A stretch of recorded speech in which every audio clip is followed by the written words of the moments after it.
예, 안녕하세요. 녹철입니다. 예, 저번 영상에서 설명드렸던 내용을 실제 이제 코드를 보면서 한번 적용을 한번 해보겠습니다. 그래서, 네, 여기까지는 했었고요. 그래서 최종 인풋은 784개의 인풋을 받겠죠. 이렇게 784개, 그리고 그 뒤에 64개, 64개짜리, 그리고 각각, 액티베이션 펑션은 시그모이드 함수를 사용할 거고요. 여기까지는 이제 이해되시죠? 그래서 최종적으로는 우리가 10개잖아요. 그러니까 우리가 가지고 있는 그 데이터의 최종 결과는 10개로 나오는 거잖아요. 그러니까 얘를 원핫 인코딩해서 10개로 이렇게 나와야 되겠죠. 그죠? 그래서 0부터 9까지 10개. 그래서 이렇게 적어서 뭐 간단하게 앞쪽이 이제 이해되셨으면 얘는 충분히 이해가 되실 거고요. 이렇게 해서 모델에서 이 모델 쪽에 인풋에다가 데이터를 이렇게 집어넣는 거죠. 그죠? 인풋은 여기다 집어넣고 아웃풋은 여기다 집어넣고 그래서 인풋 아웃풋 집어넣어서 그냥 모델 만들어줘라고 하면 모델이 만들어집니다. 그러면 어떤 모델이 만들어지느냐? 64, 64, 10개짜리 그죠? 서머리에서 이렇게 볼 수도 있고 플롯해서 이렇게 그래프로 볼 수도 있고 그러면 앞에 제가 설명드렸던 것처럼 동그라미를 한번 계산해 보시면 784개의 동그라미가 쭉 있는 거고요. 그 다음에 그것을 받아서 64개의 동그라미가 있는 거죠. 그 다음에 다시 요 64개가 다시 아웃풋으로 나가서 64개에서 다시 64개짜리 나오고 64개짜리에서 최종적으로 최종 아웃풋은 댄스는 10개짜리인 이런 그래프 그려지는 겁니다. 여기까지는 이제 금방 이제 앞쪽에 이해되셨으면 금방 내려오시게 될 거고 그 다음에 얘를 여기에서 이제 우리가 좀 더 집중해서 봐야 되는 부분이 나오는데 이 부분은 제가 설명을 드렸는데 조금 더 설명드릴 게 있어요. 제가 카테고리컬 크로스 엔트로피까지만 설명을 드렸고요. 개념을 설명드리기 위해서 그러면 다시 한번 생각해 보시면 카테고리컬 크로스 엔트로피는 결국은 이겁니다. 앞에서 뭔가 쫙 되다가 최종적으로 아웃풋 댄스가 있어요. 우리 아웃풋 댄스는 10개였잖아요. 그리고 응답으로도 10개를 집어넣어줘요. 그죠? 10개를 집어넣어주는데 실제로는 10개가 아니죠. 잘 생각해 보시면 한 개입니다. 1, 8, 6이라는 스칼라가 한 개가 들어가요. 자, 이게 문제입니다. 근데 10개라고 일단은 생각할게요. 일단 한 개입니다. 한 개인데 여기에 보시면 from logic이라고 되어 있는 거 있죠. 이 부분이 뭐냐 하면 from logic이라고 되어 있고 true라고 되어 있는 이 부분이 뭐냐 하면 자동으로 이거를 10개를 만들어 줍니다. 텐서플로가 알아서. 원래는 원핫 인코딩으로 스칼라 값 한 개, 우리는 스칼라 값 한 개를 어떻게 받았냐 하면 여기에 얘를 받은 거예요. 그죠? 6만 개를 받고 뒤에 이렇게 됐고 만약에 얘가 원핫 인코딩 돼서 만약에 2라는 숫자는 어떻게 원핫 인코딩이 돼야 됩니까? 2니까 0, 1, 2 그죠? 0, 0 이게 첫 번째 자리가 0자리잖아요. 그 다음 1자리, 2자리니까 0, 0, 1, 0, 0, 0, 0, 0 이렇게 10개짜리가 만들어져야 되잖아요. 그래서 6만이 아니고 6만 콤마 10이 나와야 됩니다. 6만 콤마 10이 나와야 되고 근데 얘를 밑에서 작업한 게 없어요. 얘는 작업을 했어요. 6만에 28바이 28을 여기에서 리쉐입 해가지고 6만에 784로 얘는 바꿨잖아요. 그런데 레이블은 앞쪽 코드에서 바꾼 적이 없어요. 그럼에도 불구하고 여기서 보면 from logic true라고 적으면 어떻게 되느냐 하면 얘가 요 sparse라고 앞에 붙어 있는 이 경우에만 가능합니다. sparse라고 붙으면 어떻게 되느냐? 자, 일단 얘는 생각하지 마시고 sparse라는 게 붙어 있으면 어떻게 되느냐 하면 숫자가 한 개가 들어오더라도 스파르스하게 만들어 주겠다는 겁니다. 스파르스는 그러니까 댄스는 여기에 보시면 댄스는 영어적 의미로 보면 이렇게 조밀조밀하다는 얘기잖아요. 그래서 댄스라고 저기 만드는 이유가 fully connected 네트워크잖아요. 모든 네트워크의 라인들을 다 만들겠다는 겁니다. 그래서 쟤는 밀집되어 있다. 밀집되어 이렇게 그러니까 스파르스의 반대의 개념이죠. 그래서 얘를 댄스라고 쓴 거고요. 여기에 스파르스를 붙여놓은 것은 놓으면서 from logic을 true라고 적으면 여기가 어떻게 되느냐면 여기에 뒤에 지금 액티베이션 펑션이 없잖아요. 그러니까 무슨 얘기냐면 아웃풋 펑션이 없잖아요. 제가 앞에서 쭉 개념적으로 설명드릴 때 아웃풋 펑션이 있어야 된다라고 했잖아요. 아웃풋 펑션이 있어야 저기서 물론 아웃풋 펑션 안 만들고도 하는 방법이 있기는 한데 자 일반적으로는 아웃풋 펑션을 가지고 최종적으로 10개의 댄스로부터 어떤 결과값을 뽑아낼 건지 0.1, 뭐 0.8 이런 식으로 뽑아내고 싶으면 시그모이드 함수. 근데 0.1, 0.8이 나오더라도 얘네들을 다 합쳐서 1이 나오는 통계적 개념처럼 나오게끔 하고 싶으면 소프트맥스. 예, 이런 걸 적어야 되는데 지금은 얘는 우리가 소프트맥스를 쓸 거라서 여기다가 원래는 액티베이션 이꼴 소프트맥스라고 이렇게 적어야 됩니다. 원래 적어야 되는데 우리가 이걸 안 적었죠.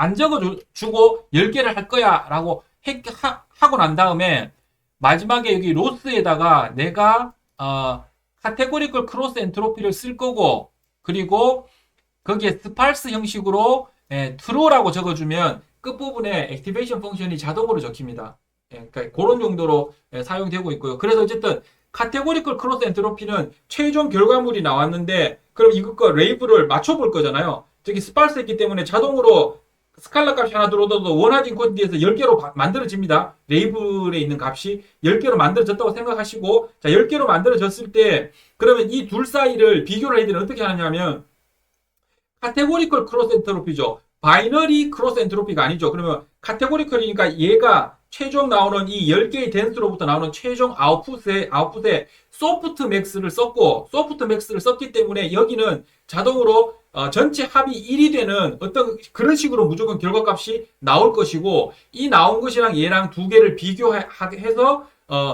계산하는 크로스 엔트로피라는 에라 값을 계산하는 크로스 엔트로피라는 에라 계산하는 로스 펑션 또는 코스트 펑션이라고 하는 그 애를 사용을 할 겁니다. 그 의미가 카테고리컬 크로스 엔트로피고 좀 쉽게 사용하라고 텐서플로우에서 카테고리컬 크로스 엔트로피는 스파스라는 게 있습니다. 근데 얘를 조금 더 이해하시려면 여기에는 카테고리컬 크로스 엔트로피도 있고요. 여기 보면 카테고리컬 크로스 엔트로피 있죠. 그 다음에 우리가 제가 앞에서 설명드렸던 바이너리 크로스 엔트로피도 있어요. 두 글 다 사용할 수 있어요. 근데 여기에 스파스라고 해보면 스파스는 카테고리컬 크로스 엔트로피밖에 없습니다. 무슨 얘기냐면 카테고리컬은 어쨌든 얘를 다 합쳐서 1이 되는 그죠? 0, 1, 0, 0, 0 또는 0, 0, 0, 1, 0, 0, 0 자 이런 식으로 하면 이게 통계적인 개념이 되잖아요. 근데 바이너리는 어때요? 1, 0, 1, 0, 1, 뭐 1이 여러 개일 수 있잖아요. 그러니까 결과가 여러 개가 중복된 결과값이 나올 수 있는 게 바이너리라고 했었잖아요. 그러면 이 바이너리는 텐서플로우가 자동으로 만들어줄 방법이 없어요. 그러니까 1이 어느 위치에 올지를 모르니까.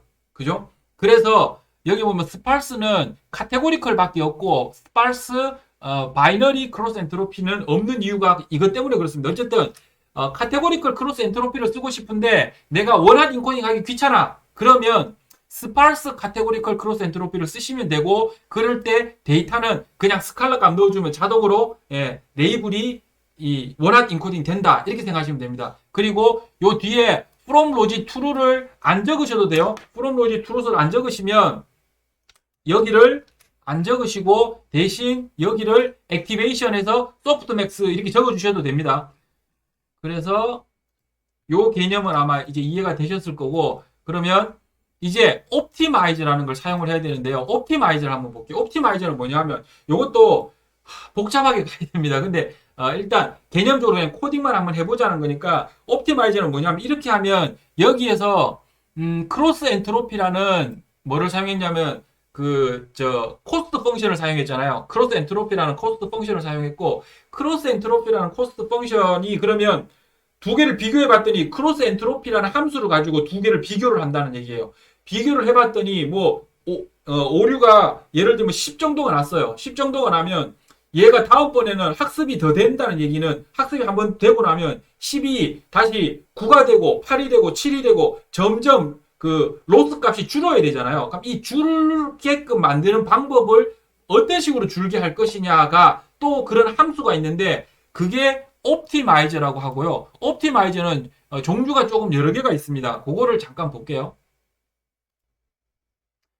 예, 옵티마이저는 결국은 뭐냐면 로스 펑션 있죠.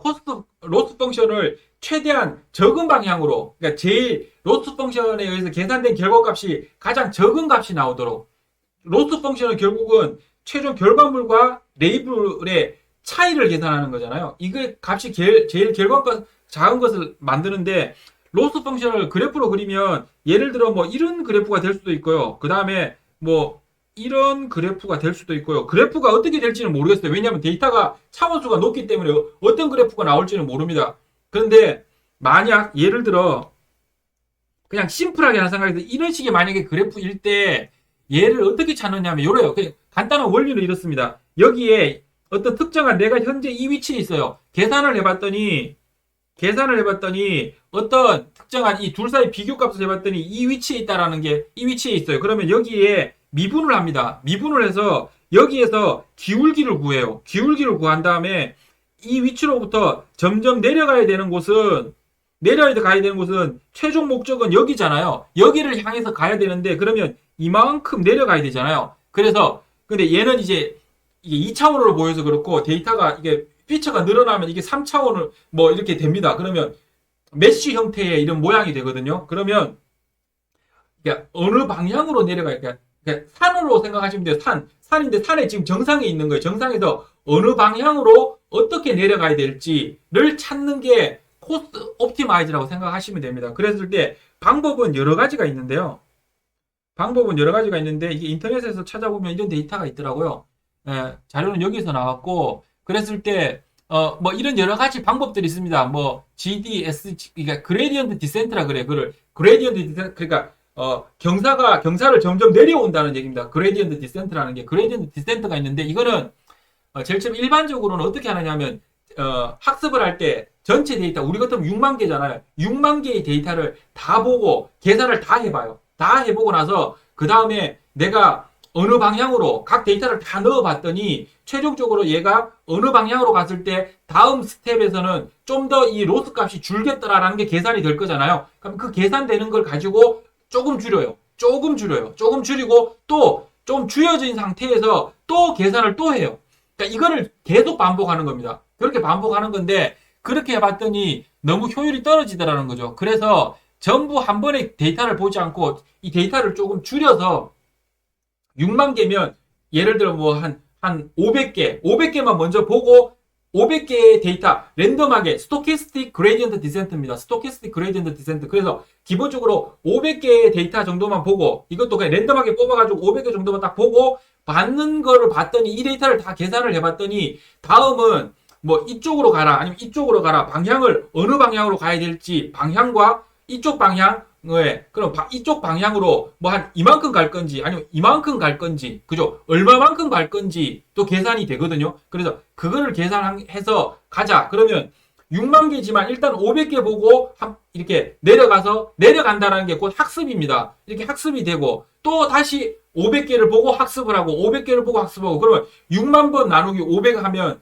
학습이 몇 번 일어나는지 아시겠죠? 뒤에 이제 그거는 직접 보시게 될 거고 그랬을 때 그게 SGD 방식. 그러면 이제 아시겠죠? 내려갈 때는 방향이 중요하고요. 어느 방향으로 내려갈지 잘못된 방향. 예를 들어 그래프가 이렇게 생겼어요. 그래프가 예를 들어 보이시죠? 예. 그래프가 만약에 이렇게 생겼어요. 이렇게 생겼는데 내가 현재 있는 위치가 여기예요. 여기인데 방향을 일로 가야 되는데 만약 일로 가면 거꾸로 가는 거잖아요. 점점 더 높은 방향으로 올라가는 거잖아요. 코스트 값이 높은 방향으로 가는 거고 여기서 이쪽으로 내려와야 내가 만약 여기 있다면 여기서 이쪽으로 내려가야 코스트 값이 좀 작아질 거잖아요. 그래서 작아지는 방향으로 내려가야 되는데 그 반대 방향으로 갈 수 있으니까 예, 방향으로 이 어디로 가는 거가 일단 중요하고요. 그럼 방향이 정해졌으면 이 방향으로 얼마만큼 내려가느냐가 중요해요. 만약 코스트 펑션을 그래프를 그려봤더니 대략 이런 거예요. 근데 내가 현재 여기 있어요. 그래서 방향은 이리로 내려가 있다는 건 찾았어. 그런데 내가 이만큼 가지 않고 방향을 만약에 이만큼 가버리면 어떻게 돼? 멀리 가버리면 여기에서 이만큼 가버리면 코스트 값이 더 커지잖아요. 현재 여기보다 뭐 이쪽이 뭐 살짝 이렇게 올라왔었다면 여기는 여기보다 조금 더 높다면 예, 이쪽으로 가버리면 안 되잖아요. 그래서 내가 한 요만큼 그래서 보통 학습 러닝 레이트라 그러는데 러닝 레이트는 살짝 갑니다. 그런데 그 러닝 레이트에 대해서도 얼마만큼 조금 더 갈 거냐 덜 갈 거냐 그래서 스텝 사이즈와 스텝 방향을 어떻게 갈 것이냐에 따라서 수학 공식들이 여러 공식들이 있고요. 그게 이쪽 방향의 공식들이 스텝 방향을 바꾸는 그 방향을 좀 더 좋은 방향으로 바꾸는 공식들이고 이쪽으로 오는 것들이 스텝 사이즈를 조금 바꾸는 공식들이다 이렇게 생각하시면 되고 그랬을 때 스텝 방향을 여기 보면 움직인 후 스텝을 계산해서 움직인 후 그 지금까지 내려오던 관성 방향으로 또 가자. 그러니까 학습 속도가 너무 느리니까 내가 만약에 이쪽 방향을 선택했어요. 그러면 스텝 방향을 이쪽 방향으로 가서 어느 정도 가겠죠? 내려간 다음에 여기에서 어차피 한번 내려오면 요때 요 위에서 한번 계산을 했을 거잖아요. 계산을 하고 내려갈 거잖아요. 내려가는데 한번 내려가고 이 밑에서 계산을 해도 여기서 내려갔던 처음에 여기서부터 1위로 내려가라고 했으면 여기에서 이 밑에서 이렇게 계산을 했을 때 여기서 완전 생뚱맞게 이쪽으로 내려가던 방향이 갑자기 저쪽으로 내려가라고 하는 그런 계산은 나올 수 없다. 그러니 그냥 여기서 이쪽 내려갔으면 관성에 따라서 여기서부터 조금만 더 내려가 주자. 조금만 더 내려가 주자. 그게 모멘텀.